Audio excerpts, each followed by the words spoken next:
hear the signals. The tugs set off downstream to be on hand when disaster struck. Come on, you two. Let's try to catch those loads up. We might be able to help.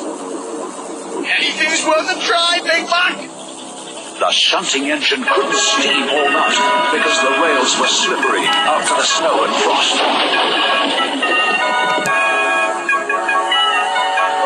Even so, he eventually drew level and started to overtake them. The logs were sweeping aside anything in their path. Huffer got ahead just before he reached Uptown Pier and began hooting warnings of the disaster about to hit the quayside. The logs had slowed a fraction on the riverbeds. Huffer continued whistling urgently as he came into Uptown Docks, where Top Hat Warrior and OJ were working. Which factory did you say, Warrior? Captain Starr said take Little Ditcher to the demolition factory. He meant the factory that's due for demolition. Hey, what's that? Papa, what's up? A massive logs on their way from the lake. Get downriver fast. I've got to get to Uptown Station to warn them. Good heavens! In this current they'll wreck the whole quayside and us as well. Well then, let's stop them right here. Be sensible, Warrior. How? Well, I'll stick Little Ditcher across the river. He'll put his spuds down on the riverbed and he won't move. No, I'll get smashed to bits instead. Well, you'll be smashed up there or here. Makes no difference. Warrior's got it right for once. We make ourselves into a barrier across from quayside to the island. Bring your barge, Top Hat. Might work. Worth a try. Warrior's plan was to build a dam across the river entrance. Little Ditcher was already in place. Better idea still. Line up on a slant and glance the logs down the other side of the island. You reckon that'll work? Get your spuds on the riverbed and don't argue. Either it'll work or we'll never work again. To their horror, Big Mac, 10 Cents and Sunshine watched the logs careering unstoppable towards a small quay. They could only look on helplessly as the battering ram crashed into the wooden structure and demolished it almost instantly. Some logs were stopped by the wreckage, but the boat surged on relentlessly in the direction of Uptown.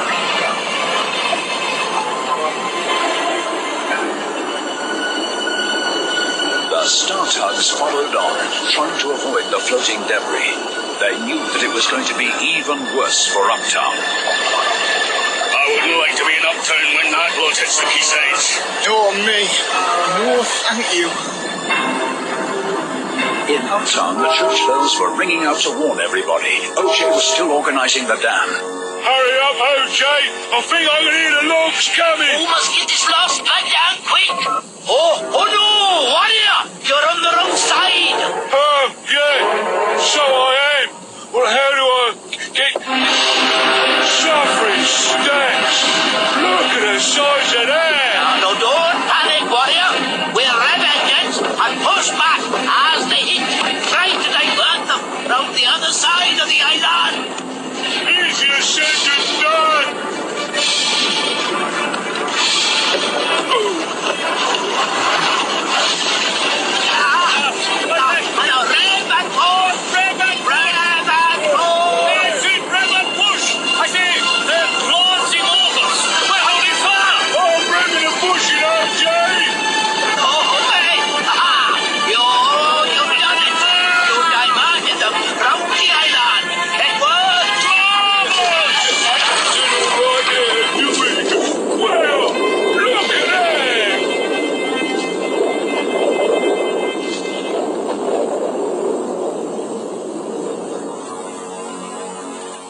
When Big Mac, 10 Cents and Sunshine arrived, they explained what had happened. They were very relieved to see the quaysides undamaged, but Big Mac was still concerned. The owner of that whole factory's in for a nasty surprise. No, a pleasant one. Saves him having to pay for the demolition. Well, Little Ditcher, you'll be done out of a job. Mind you, I feel a bit demolished myself. Yes, well, you got the worst of it, Warrior. You were lucky to survive. And so was Little Ditcher. Yeah, in Uptown you'll be a hero. Think of that, Warrior. Yeah, I'd like that. You were a very brave town, Warrior. Well, let's get this lot cleared up Come on, everybody. The Star Tugs learned a lot that day. 10 Cents and Sunshine now knew why Big Mac had so much respect for logs. Big Mac learned something too, as did all of us. We gained new respect for Warrior, whose heroic actions saved Uptown from certain disaster.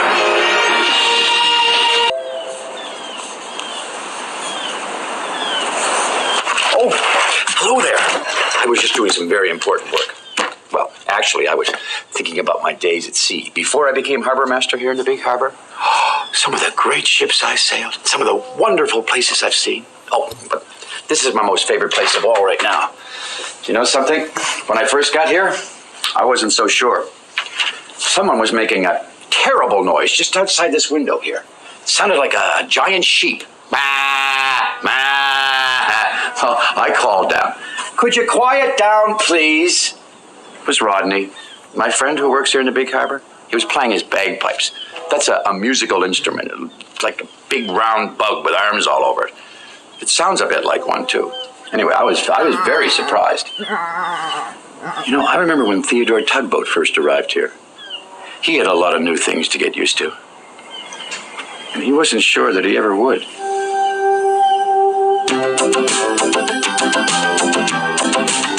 Theodore was a promising young tug from a small harbor up the coast when he first pootered into port.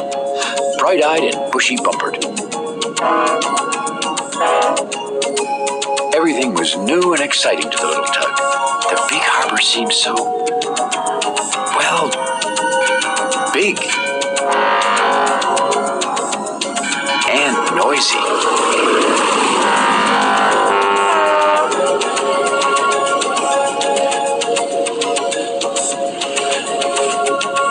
Theodore knew everyone would be waiting for him to get to work. So he hurried along to the great Ocean Tug and Salvage Company, where he had been told to meet the dispatcher. The dispatcher was the one who gave the tugs their jobs. Theodore Tugboat reporting for duty, sir, he announced. The dispatcher turned around, but he didn't see where the voice was coming from. Ahem, said Theodore. Then the dispatcher looked down a little and saw Theodore. Who did you say you were? He asked. Oh, yes, Theodore. Yes, a little smaller than we expected. Theodore smiled his bravest smile and said, I'm a very good worker, sir, and I'm ready for my first job. But the dispatcher told Theodore there was no work for him that day. Maybe you should have a look around the big harbor in the meantime, suggested the dispatcher. And so, Theodore set off to explore the harbor. The dispatcher is right, he said to himself. After all, if I'm going to pull ships around, I need to know where everything is. Just then, Theodore saw a strange sight indeed. Two boats going back and forth, toot-tooting to each other all the while. Are you lost? Said Theodore. We're not, tooted one of the boats, whose name was Philip. Lost, tooted the other, whose name was Fillmore.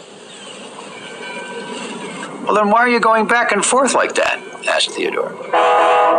Because we're fairies, they both tooted at once. Theodore giggled at the boats. Then you must be toot fairies, he said. What a strange place, said Theodore. Boats who think they're fairies. Everyone knows fairies have wings. Then Theodore heard a very deep voice. Who are you, little putt-putt? He looked up to see it was a bridge. Who are you? Replied Theodore. Why, I'm Benjamin B. Bridge, said the bridge in a very bridgy voice. Well, I'm Theodore T. Tugboat, said Theodore boldly. And I'm not a putt-putt. I'm a puller. The best ship-pulling tug around. And with that, he zoomed right under Benjamin. Silly bridge, thought Theodore. Anyone can see I'm a puller. The sun was beginning to set over the big harbor. Dark shadows were beginning to fall all around him. There were tall buildings on the shore, and lots of strange shapes. It wasn't like Theodore's homey old harbor at all. The other tugs were settling down for the night at the great Ocean Tug and Salvage Company. Theodore was wondering which dock was his. Hello, a voice suddenly shouted. Theodore nearly jumped out of his bumpers. But then he saw that it was only a tug. My name is Hank, said Hank. What's yours? Theodore, replied Theodore. Do you want to see the sandy beach? Asked Hank. It's really nice. I'm looking for my dock, said Theodore. Well, you can share this part with me, offered Hank. At home I had my own dock, said Theodore. Everyone shares a dock here, said Hank. Theodore glanced around again at the scary shadows. Well, he said finally, I guess I could stay here for now. Theodore was very tired. It had been a big day in the big harbor, but he couldn't stop thinking about his new home and all these new tugs. Tomorrow, the dispatcher will have lots of work for me to do, pulling ships. And with that last happy thought, Theodore was soon sound asleep. The next morning, the tugs gathered round the dispatcher for their regular morning work meeting. We have a big oil tanker arriving today, said the dispatcher. The following tugs are to report to Petra Pilot. Vodok? Hank? Emily, you better get started on your special job. Theodore watched as the other tugs headed off to work. He was beginning to think the dispatcher had forgotten about him. He pooted up a little smoke just to make sure he knew he was still there. Now, let's see. Theodore, said the dispatcher. This is George. Follow him. You'll be working with him all this morning. Theodore turned and saw another tugboat. In fact, he was the biggest tugboat Theodore had ever seen. His big double engines went vroom, vroom, and his huge smokestack blew up an entire cloud of smoke. Then Theodore saw the bright gold words on the big tug. They said, The Valiant. That was the most impressive name Theodore had ever seen. Later that day, George and Theodore were arriving at the docks. A big cargo ship whose name was Marguerite Pride was waiting for them, along with Pearl, the pilot boat. You must be Theodore, said Pearl. A little smaller than we expected. Well, she announced finally, let's get started. Theodore was about to go to the front of the ship when, much to his surprise, George went in front as if he were going to pull. Before Theodore could say anything, Set off down. Well, very. And what's a she doing? You must be Theodore, said Pearl. Thought you said you were. Ship pulling. Great ocean tug. So large. Theodore Bloom dreamed of sailing out on the open ocean. It seemed. Emily and Hank turned away from the island with all their might. The Blue Nose. Like I'm anchored here till I rust. The old tramp. Right, I'll go back upriver for help. Off. So he could listen even more carefully than before. With him, trembling and good, very relieved. Now.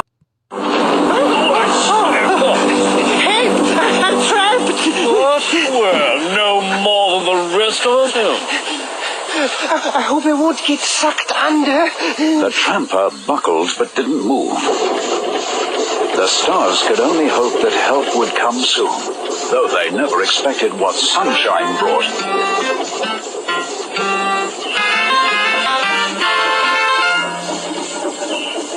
We're here, Roger. Heavens, what's that?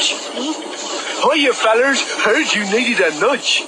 I thought Sunshine had gone for a crane, not an alligator. Yeah, Sunshine, and you got someone else. Come in. We don't need anybody. I've enough dynamite to blast it. Oh, great. It's already dented. I'll blow it apart for you. Easy. You'll all get through. I'll be blown to kingdom come. Ready where you are, 10 cents. Right. Yeah. What's Soren doing back here on his own? I wouldn't try that little fella on a tramp of that size. It might crush him. Right, Soren, where's the salvage team? Oh, we can't move this on our own. Right, come back here. I'll do the best I can, 10 cents. Huh? Oh, yeah, of course. Come on, little Disher, you can do it. 10 Cents suspected that Zoran had only pretended to alert a salvage crew. He wanted to keep the stars trapped upriver. Sunshine pulls out clear as Shupak set up the dynamite. Ready for the big bang? This could be a disaster, Rudy. Already got a disaster. Here we go. Billy Shupak's big moment. I hope so for all our sakes. Stand by. 10, 9, 8, Hope we're far enough away. 6, 5, 4, 3, 2, 1, fire! What's happened? You tell us. Probably the fuse got damped, that's all. One volunteer to go and see. What do you mean, one volunteer? Well, I fix another fuse wire. Needs an expert, Billy. That, so you say, is you. Right, leave it to me. None of you move. Anyone going to move? I'm not going to move. They began to wonder how it was that Billy Shupak hadn't blown himself up before this. I was dead right. Just a wet fuse. Oh, it was never Frank's problem. No problem. It'll go this time. Sky high. Sky high is too high by far. Great, couldn't be better. Forget it, 10 cents. No A-frame's gonna shift that an inch. Ready for the big spectacular?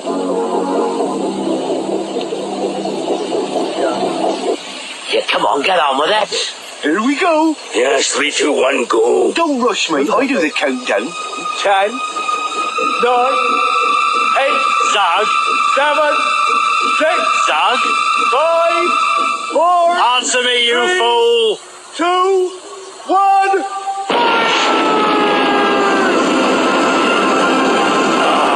What's happening? Geronimo! What a sight! What a bang! Brilliant!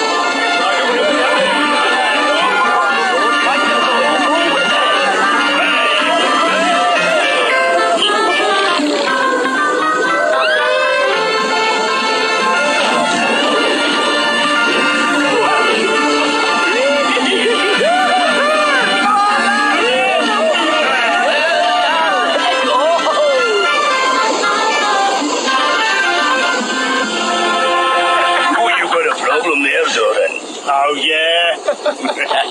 Hey, son! Doesn't Zoran look funny, eh? Don't go on those rocks. Oh, well, I suppose that, Stop laughing.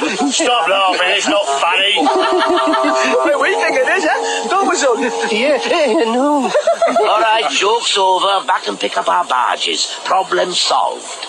Thanks to me, you didn't believe I'm expert, did you? Aye, true. Well, there was an element of luck, I suspect, but I must say I am quite impressed.